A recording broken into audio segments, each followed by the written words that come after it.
Hi, I'm Shannon Stubbs, your Conservative Member of Parliament for Lakeland. And just like all of you, I too am navigating uncharted territory with COVID-19. But what I can guarantee you is this: my dedicated staff and I will continue to provide you updates and information and to assist you as we all work together to get through it. As your elected representative, it's my number one job to advocate for assistance for your health, your safety, and for your economic needs. I know you are dealing with school closures and that you worry about your children, about complications with childcare. I know that small business owners are struggling to keep the doors open while trying to balance supporting your employees, and that everyone is worried about paying your bills and about your jobs.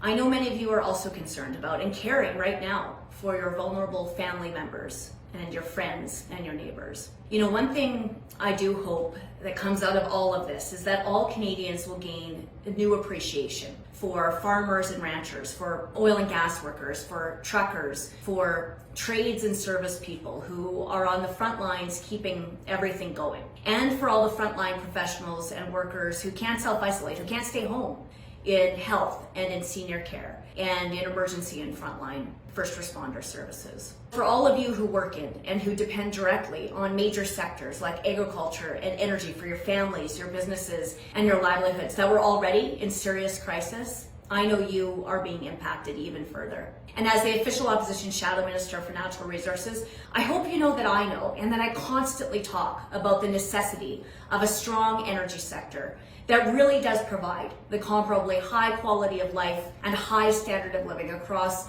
our whole country for all Canadians in every community.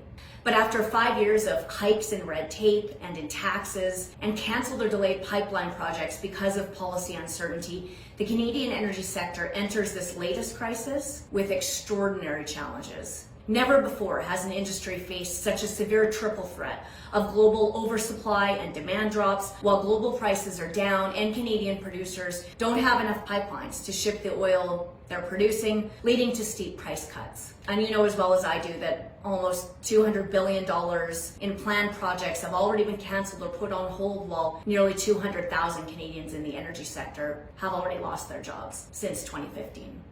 On March 18th, you probably saw that Western Canadian Select hit the lowest price on record. The immediate impact, of course, of the price drop is up to $6.4 billion of canceled investment announced already by Canadian producers virtually overnight. And the result will be thousands of job losses immediately, beyond those already lost, without government action, which must happen now. So first, let me say that over the past 2 weeks, I have initiated many fulsome and productive discussions with members of Parliament of all parties and with independents, including Liberal cabinet ministers. And I will continue to work constructively with the government because my main objective is doing the right thing and helping get people back to work.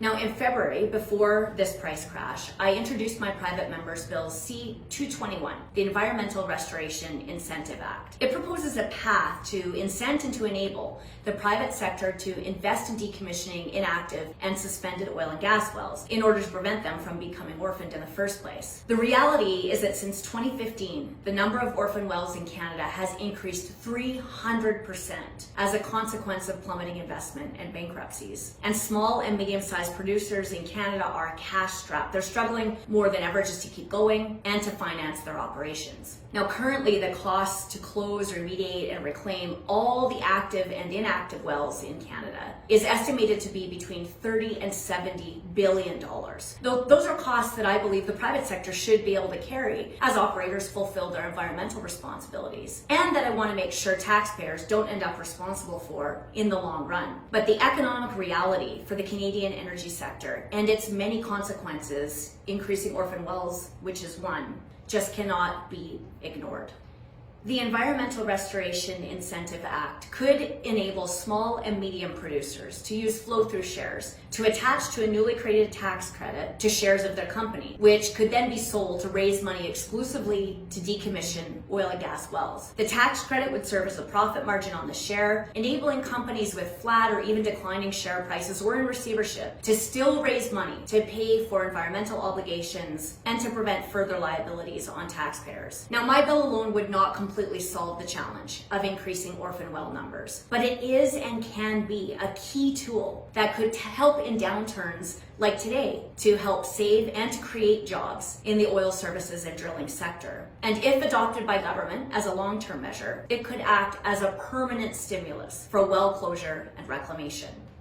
Moving forward, the government will need to convince investors that it's prepared to do the heavy lifting required to ensure Canada's energy producers can survive this crisis. And building new pipelines obviously is key to investor confidence, which is why the Liberals should give every assurance now that they will do everything in their power for construction of existing projects to proceed quickly and for approvals of new ones. Now, the business loans announced by the federal government to date have largely been applicable to small businesses that are in the most precarious situation. That's a good thing. But in the energy sector, it is not just the small businesses at risk. And since oil and gas is Canada's leading export and the biggest private sector investor in the entire economy by a long shot, all Canadians should be concerned. So over the coming days, I will watch for and I will update you on the detailed proposals to come out of the urgent conversations that Finance Minister Bill Morneau says he is having with the energy industry. There's no doubt these are unprecedented times. So I just think that no solution can be rolled out or should be automatically dismissed. The fate of hundreds of thousands of jobs and the future of the entire Canadian economy depends on a thriving Canadian energy sector. And the truth is, Canadian producers are second to none in the world in environmental leadership, in innovation and technology advancements, and in the inclusion of traditional Indigenous knowledge and partnerships in developing energy and resource projects. So in so many ways, it would be a devastating blow if Canada's energy sector suffers disproportionately because of a lack of government action. And that's why I will continue to work both in front of and behind the camera to advance real proposals to get Canadian energy workers back to work, to help steward the environment, and to protect taxpayers. If you're interested in updates, please sign up on my website at www.shannonstubbs.ca. Thank you